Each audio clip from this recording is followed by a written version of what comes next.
মূল কার্যক্রমের পাশাপাশি সব সময়ই জাতি গঠনমূলক কর্মকাণ্ডে নিজেদের নিয়োজিত করেছে। দেশ ও জাতির প্রয়োজনে ভবিষ্যতে এইভাবে জনকল্যাণমূলক কাজে সশস্ত্র বাহিনীকে অবদান রাখতে হবে।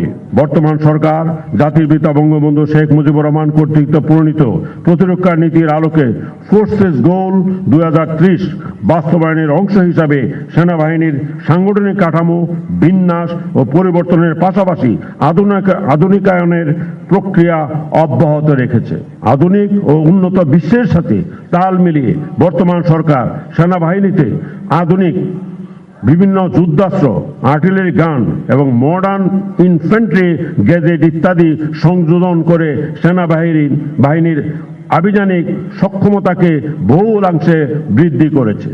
আধুনিকায়নের সাথে প্রযুক্তি অঙ্গাঙ্গিভাবে জড়িত।